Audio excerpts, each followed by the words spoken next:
2026 is not waiting for you to feel confident. It's waiting for you to decide. Decide how you speak. Decide what you believe. Decide who you become when no one is listening. Because the most important conversation you will have in 2026 is not with the world. It's with yourself. Ladies and gentlemen, let me ask you a question. Who do you talk to the most?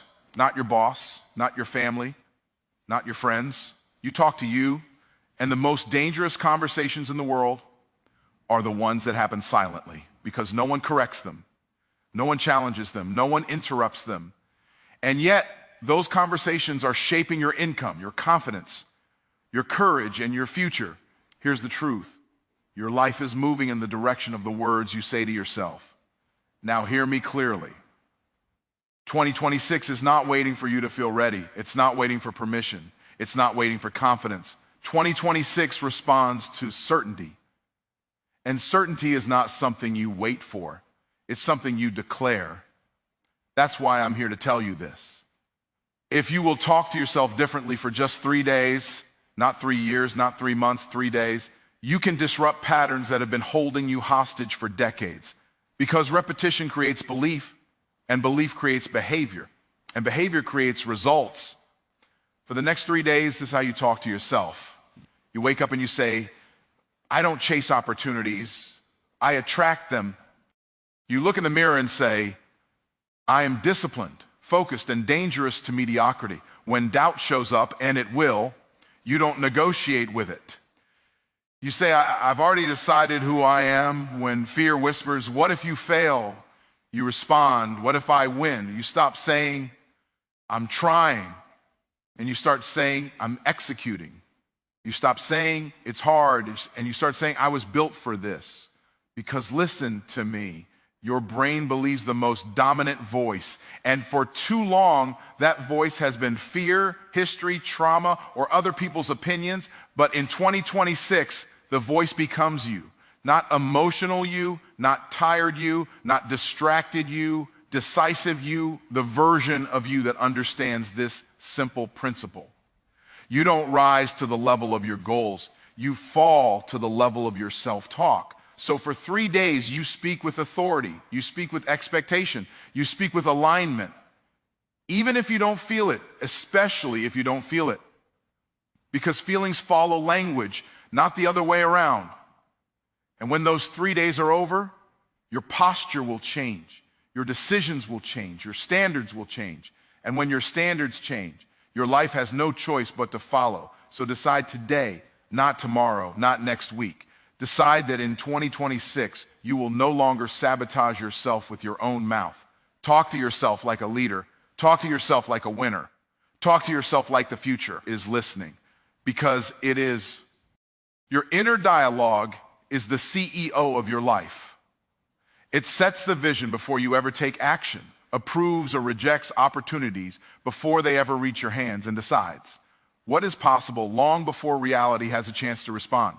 Every decision you make passes through this voice first. Every risk you take or avoid is filtered through what you quietly say to yourself when no one else is listening. Long before results show up on the outside, conclusions have already been reached on the inside. Think about it. Companies don't fail because of a lack of resources. They fail because of poor leadership. In the same way, lives don't stall because of a lack of talent or opportunity. They stall because the internal leadership is weak, confused, or fearful. When your inner dialogue speaks in doubt, your actions hesitate. When it speaks in limitation, your effort shrinks. When it speaks in clarity and conviction, your behavior aligns with growth almost automatically. Most people let this CEO operate without training, without discipline, and without accountability. They allow old experiences, past failures, and other people's opinions to sit in the executive chair. And then they wonder why their life feels reactive instead of intentional. An untrained inner dialogue will always default to safety, comfort, and familiarity, even when those things are quietly destroying potential. Your inner dialogue determines what you notice, what you ignore, and what you tolerate. It decides whether a setback is interpreted as proof of inadequacy or evidence of progress. It determines whether pressure sharpens you or paralyzes you. The same external event can produce completely different outcomes depending on what the internal voice declares it to mean. Reality doesn't argue with interpretation, it simply follows it. This is why motivation fades, but identity sustains. If your inner dialogue says, "I'm the kind of person who finishes," quitting becomes uncomfortable. If it says, "I always figure things out," confusion becomes temporary instead of fatal. Your self-talk is not commentary, it is instruction. Your nervous system, habits, and focus respond to it as orders, not suggestions. When the CEO is decisive, the organization moves efficiently. When the CEO is uncertain, everything slows down. The same is true internally. Confidence is not the absence of fear, it is the presence of clear internal leadership. You don't need louder affirmations, you need more credible ones. Words that are repeated with consistency and backed by small actions become believable, and believable language reshapes behavior. Your inner dialogue also sets your standards. It defines what you consider acceptable, what you consider difficult, and what you consider impossible. And life will never rise above the standards you silently enforce. If your internal CEO tolerates excuses, delays, and half effort, your results will reflect that tolerance. If it demands focus, integrity, and growth, your life reorganizes to meet those expectations. Nothing external will permanently outperform what you internally allow. That's why change that starts only on the surface never lasts. True transformation begins when the voice inside changes its tone, from questioning to commanding, from hoping to expecting, from reacting to deciding. When that happens, momentum stops being forced and starts becoming natural. Your inner dialogue is not just talking about your life, it is directing it. And once you understand that, you stop letting it run on autopilot. You train it, you refine it, you promote thoughts that build and fire the ones that sabotage. Because when the CEO is aligned with growth, the entire organization, your actions, habits, and results has no choice but to follow. 3 days of intentional self-talk can interrupt years of limitation because patterns don't survive awareness and repetition doesn't need time, it needs consistency. Most limitations are not reinforced by massive events, they are maintained by small, repeated phrases spoken daily without resistance. This is just how I am. It's too late for me. People like me don't do things like that. These sentences don't feel heavy, but they accumulate. Over time, they become invisible walls that feel permanent simply because they've never been challenged. What most people misunderstand is that the mind does not measure truth by accuracy, it measures truth by frequency. Whatever is repeated with emotion and familiarity gets accepted as fact. That means the same mechanism that built years of limitation can be used to dismantle them far faster than they were created. When intentional language replaces unconscious language, momentum shifts quickly, not because life suddenly changes, but because interpretation does. 3 days is powerful because it disrupts the automatic cycle. For the first time, the internal voice is interrupted before it finishes its usual sentence. Instead of defaulting to doubt, it is redirected toward direction. Instead of rehearsing fear, it practices clarity. This interruption breaks the illusion that the old narrative is permanent. It exposes it for what it really is, a habit, not a truth. When self-talk becomes intentional, the brain begins to reorganize around new instructions. Focus changes, energy changes, even posture changes. The body responds because it believes something different is being asked of it. What once felt heavy starts to feel negotiable. What once felt impossible starts to feel unexplored. The environment hasn't shifted yet, but the internal authority has. Years of limitation often survive because they go unquestioned. They sound reasonable, they sound responsible, they sound realistic. But realism without vision is just fear with better vocabulary. Intentional self-talk challenges that false realism by asking a different question, not can I, but what's required. That single shift moves the mind from defense to design. In 3 days of focused language, decisions become faster because internal conflict decreases. When the mind stops arguing with itself, action becomes lighter. Procrastination weakens because clarity strengthens. You don't need motivation when your internal voice already expects movement. Expectation creates traction. This is not about pretending or denying reality. It's about choosing which reality gets your attention. Your nervous system responds to what you emphasize, not to what exists. When intentional self-talk highlights capability, learning, and resilience, the brain looks for evidence to support it, and it always finds some. Evidence builds belief. Belief fuels behavior. What feels like a breakthrough often isn't a new idea, it's the removal of an old sentence. One phrase retired, one assumption challenged, one internal rule rewritten. 3 days gives you enough repetition to make that change noticeable. Once noticed, it can't be unseen. After 3 days, the limitation doesn't disappear, but its authority does. It stops sounding like a verdict and starts sounding like a suggestion. And suggestions can be ignored. That's the interruption, not the erasure of the past, but the end of its control. Because once intentional self-talk takes over, the future is no longer being built by habit, it's being built by choice. What you repeatedly say becomes what you repeatedly do, because language is not just a description of behavior, it is the blueprint for it. Every repeated phrase carries an instruction, and the body follows those instructions with surprising loyalty. Before an action ever becomes visible, it has already been rehearsed verbally, internally, or externally. Words shape expectations, expectations shape decisions, and decisions shape habits. By the time behavior shows up, the script has already been written. Repetition is what gives words their power. A single sentence spoken once may feel harmless, but a sentence spoken daily becomes an identity cue. When you repeatedly say you are tired, overwhelmed, bad with money, unlucky, or inconsistent, your nervous system organizes itself around proving that statement true, not because it is accurate, but because familiarity feels safe. The mind prefers predictable outcomes over better ones, and repeated language creates predictability. This is why discipline often fails when language remains unchanged. People try to force new behaviors while narrating old identities. They say they want change, but they keep speaking from the version of themselves that hasn't changed yet. That internal contradiction creates friction. Eventually, behavior aligns with the strongest message, not the most hopeful one. And the strongest message is always the one repeated most often. What you say also determines what you notice. Language directs attention. When you repeatedly say something is difficult, your brain scans for evidence of difficulty. When you repeatedly say you are learning, it scans for progress. The environment doesn't change, but perception does. And perception drives action. You move toward what you expect and avoid what you've labeled as threatening or pointless. Repeated language also reduces decision fatigue. The more often you say, I do what I said I would do, the less energy it takes to follow through. The statement becomes a rule, and rules remove debate. Most inconsistency is not a lack of willpower, it's the presence of too much internal discussion. Repetition settles that discussion. It closes the case.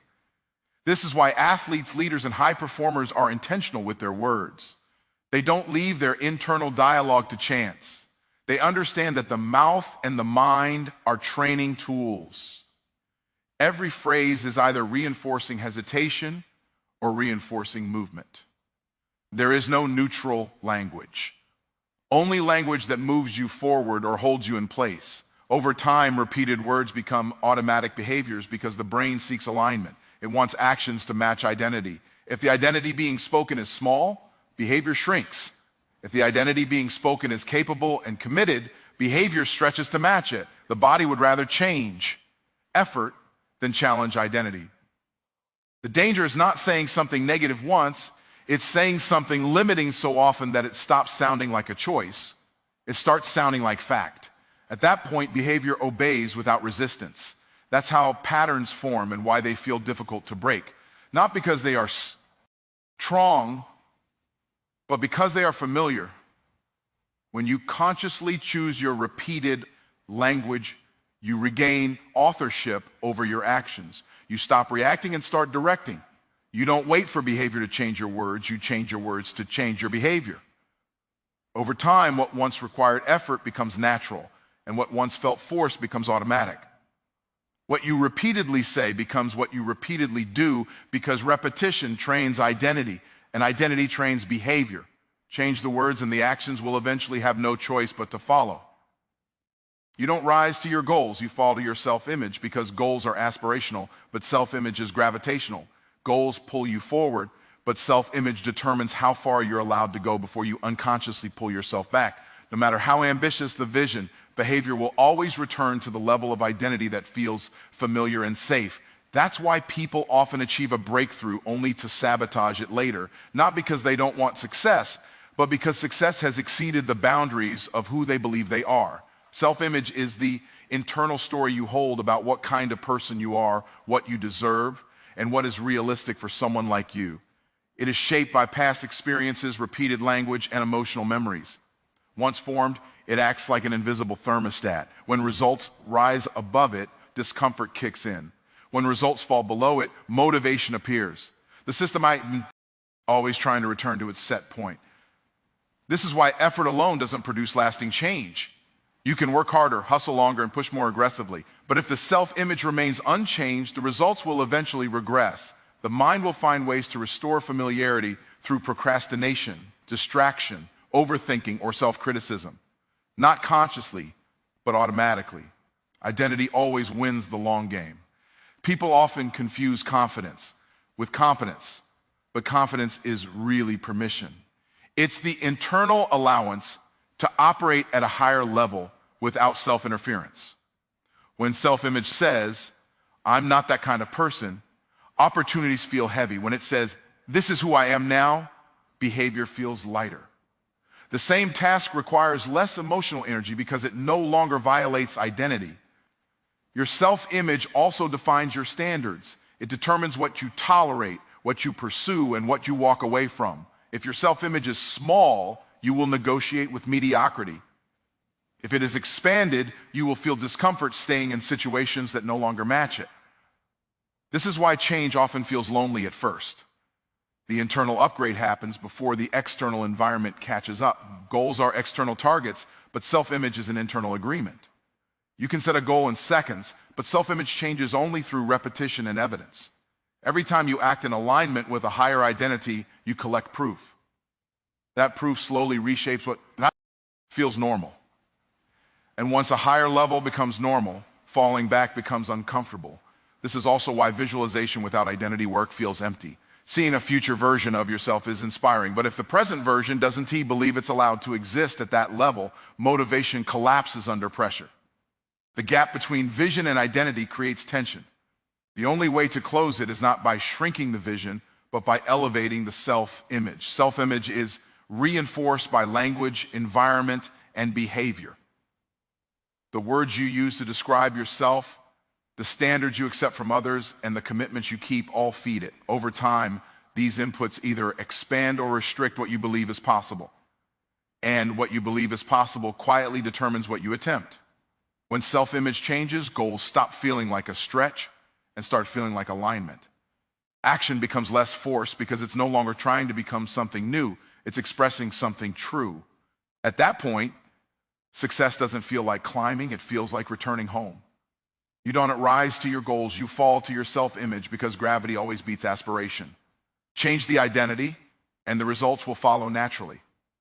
Keep the identity small, and no goal, no matter how inspiring, will ever be strong enough to hold you there. Confidence is not felt first. It's spoken into existence because feelings are responses, not initiators. Most people wait to feel confident before they act, not realizing that confidence is usually the reward for action, not the requirement. The mistake is believing confidence is an emotion that arrives on its own, when in reality, it is constructed through language, posture, and repetition. What you say sets the tone long before you feel ready. The mind looks for direction, not certainty. When there is no clear instruction, it defaults to caution. But when language becomes decisive, the nervous system follows. Speaking with certainty tells the brain that a decision has been made. Once a decision exists, hesitation weakens. The body relaxes just enough to move. That movement creates feedback, and feedback creates belief. Confidence is built in this loop, not discovered in a moment. Words carry authority over behavior because the brain treats them as signals of leadership. When your internal voice sounds unsure, fragmented, or apologetic, your actions mirror that tone. When the voice is firm and clear, behavior aligns accordingly. This doesn't require shouting affirmations or pretending fear doesn't exist. It requires speaking in a way that leaves no room for internal debate. Confidence spoken early feels unnatural because it contradicts past identity. That discomfort is often misinterpreted as inauthenticity when it is actually growth. Any new identity feels foreign before it becomes familiar. If you wait until confidence feels natural, you guarantee that nothing new ever happens. Growth always feels awkward, Beth, or it feels normal. This is why language precedes courage. Saying, "I can handle this," doesn't remove fear, but it reframes it. Fear becomes information instead of instruction. When the internal voice labels fear as manageable, the mind stays present instead of retreating. Presence is what allows skill to emerge. Skill, repeated, becomes confidence. The environment also responds to spoken confidence. People react not just to what you say, but to how decisively you say it. Clear language creates trust, even when experience is still forming. That trust often generates opportunities that accelerate learning. In this way, confidence spoken early actually helps create the conditions that make it true later. Silence, on the other hand, reinforces doubt. Every moment you hesitate to speak with authority, the old narrative strengthens. The mind assumes indecision equals danger. Over time, this trains avoidance. Confidence erodes not because of failure, but because of prolonged internal silence where leadership should exist. Speaking confidence doesn't mean ignoring reality. It means defining it. It means choosing language that emphasizes capability, adaptability, and resolve. Statements like, "I'll figure this out," "I'm learning quickly," and "I can handle the pressure," are not fantasies. They are frameworks. They give the brain something to organize around. As this language is repeated, it becomes familiar. Familiarity reduces resistance. Resistance fading is often mistaken for confidence arriving. In truth, confidence didn't appear. It was built brick by brick through consistent self-direction. What once felt forced now feels obvious. Confidence is not felt first. It's spoken into existence because language creates leadership. Leadership creates movement, and movement creates belief. When you speak as if you are capable, your behavior begins the work of proving you right. 2026 rewards clarity, certainty, and conviction, not excuses, because the world no longer responds to potential, intention, or effort without direction. Opportunity is everywhere, but it only moves toward people who know what they want and act like it matters. In an environment this fast, hesitation is expensive. Indecision is visible. Excuses don't buy time anymore, they quietly disqualify. Clarity is power because it removes noise. When you are clear, you don't waste energy explaining, justifying, or second-guessing. Your actions become efficient because they are aligned. People trust clarity. Systems reward clarity. Even your own mind cooperates more easily when it knows the target. Confusion creates friction, but clarity creates momentum. In 2026, momentum compounds faster than talent ever did. Certainty doesn't mean knowing every step. It means being anchored in direction. The people who move forward fastest are not the ones with perfect plans, but the ones who refuse to question the decision once it's made. Certainty eliminates internal debate. When debate ends, speed begins. The world responds to those who move as if they belong where they're going. Conviction is what turns clarity into impact. It's the emotional commitment to follow through, even when conditions are imperfect. Conviction keeps action consistent when motivation fades. It is visible in tone, posture, and follow-up. In 2026, consistency stands out because distraction is everywhere. Conviction cuts through noise because it is rare. Excuses, on the other hand, are subtle forms of self-protection. They sound reasonable, intelligent, and responsible. They explain away risk before it can challenge identity, but excuses signal uncertainty to yourself first and to the world second. And uncertainty attracts delay, not opportunity. The more refined the excuse, the more convincing the stagnation. The environment is neutral. It doesn't reward effort, it rewards effectiveness. It doesn't respond to how hard something feels. It responds to what gets done. This isn't unfair, it's efficient. Clarity tells the environment where to deliver results. Certainty signals readiness. Conviction proves reliability. Excuses do none of these. In 2026, feedback is instant. Results come faster, and so do consequences. There is less time to warm up and less patience for inconsistency. This doesn't punish beginners, it rewards learners who move decisively. Clarity allows you to adjust quickly because you know what you're adjusting toward. Certainty keeps you in motion while you learn. Conviction keeps you showing up after the novelty wears off. When clarity, certainty, and conviction are present, confidence becomes visible and trust follows. Opportunities move toward people who make decisions easy, people who know who they are, what they stand for, and what they're building. These qualities create a gravitational pull that no excuse can replicate. Excuses feel comforting in the moment, but they have no future value. They don't build skill, reputation, or momentum. They only preserve the past. And 2026 is not designed to preserve anyone. It is designed to reward those who move with intention. Clarity gives direction. Certainty gives speed. Conviction gives endurance. Together, they create results that excuses never will. In 2026, the advantage doesn't belong to the loudest or the luckiest. It belongs to the clearest, the most certain, and the most convicted. So as you step into 2026, remember this: nothing changes until the conversation inside you changes. Your inner dialogue is the starting line of every result you will experience. Talk to yourself with clarity, and your direction sharpens. Speak with certainty, and hesitation loses its grip. Act with conviction, and momentum begins to work in your favor. You don't need more time, more permission, or more motivation. You need alignment. 3 days of intentional language can interrupt years of limitation. Repeated words become repeated actions. Self-image sets the ceiling or removes it. Confidence is built the moment you decide to speak like the person you are becoming. And in a year that rewards decisiveness, excuses simply cannot compete. 2026 is not asking who you used to be. It's responding to who you declare yourself to be now. So choose your words carefully. Lead yourself deliberately. Speak as if your future is listening, because it is, and it's ready to follow.